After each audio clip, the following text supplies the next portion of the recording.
안녕하십니까, 보리아TV입니다. 먼저 좋아요와 구독으로 여러분의 애국심을 표시해주세요. 미국 FBI가 한국과 중국이 연루된 글로벌 부정선거에 대한 대규모 국제수사를 전격 개시했습니다. 단순히 사이버 범죄를 넘어서 이번 수사는 그 배후로 중국 공산당 정부를 직접 지목하고 있습니다.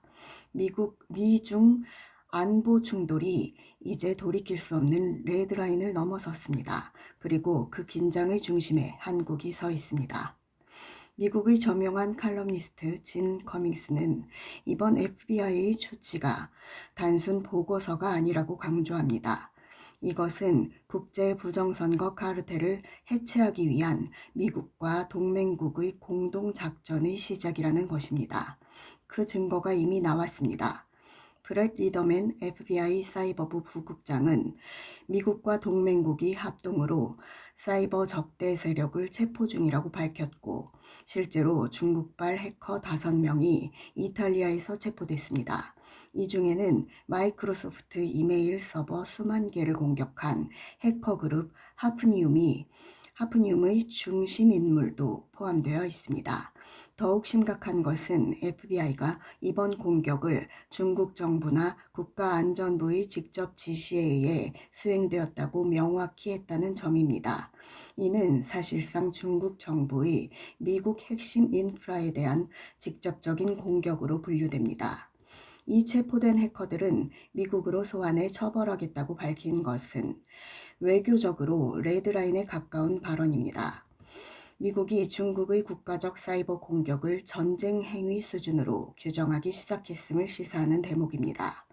주목해야 할 점은 트럼프 대통령이 부정선거 문제에 집중하라는 메시지를 낸 시점과 맞물려 캐시 파텔 FBI 국장이 최근 한국, 일본, 중국을 잇는 아시아 순방을 마쳤습니다. 진 커믹스는 이 방문이 단순한 일정이 아니라 사이버 전면전 개시 직전의 동맹 정렬 과정이었다고 분석합니다. 특히 한국에는 중국 공산당 사이버 조직 해체 작전에 동참하라는 강력한 메시지가 전달되었을 가능성이 높습니다. 하지만 더욱 민감한 주장이 제기됩니다. 파텔 국장의 방안은 동시에 한국에 대한 조사가 시작되었음을 사전 통보한 성격이 있다는 것입니다.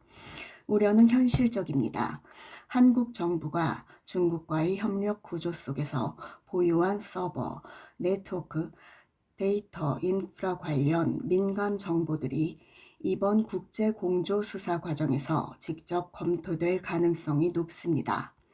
만약 한국이 중국발 부정선거의 경유지나 기술적 통로로 활용된 정황이 드러날 경우 한국은 미국의 사이버 정보 공유 체제에서 제외될 위험에 처하게 됩니다.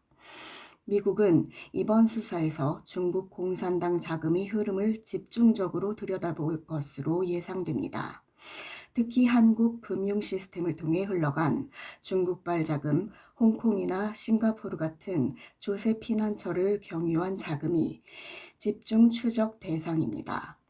만약 이 자금이 한국 내 정치 컨설팅 업체, 여론조사기관, 언론사, NGO, 로펌 등으로 흘러간 흔적이 발견된다면 이는 곧 한국 내 여론 조작 문제의 실체를 드러내는 폭발적인 상황으로 이어질 수밖에 없습니다.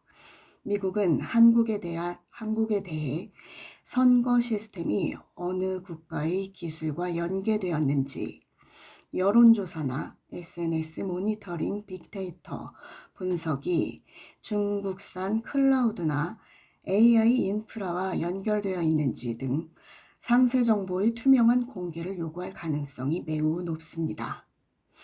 진 커미스는 한 가지 합리적인 의심을 제기합니다. FBI 국장의 방한 시점과 매우 가까운 시기에 국가정보자원관리원 화재가 발생한 것을 단순 사고로 보기 어렵다는 것입니다.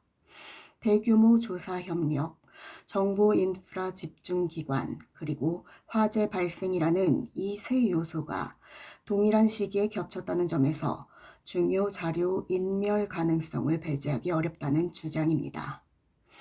이번 국제 공조 수사를 통해 한국이 중국발 사이버 위협의 경유지로 분류될지, 아니면 공동 대응에 참여하는 핵심 동맹국으로 명시될지에 따라 한국의 국제적 위상과 미래 안보 협력 구조는 완전히 달라질 것입니다.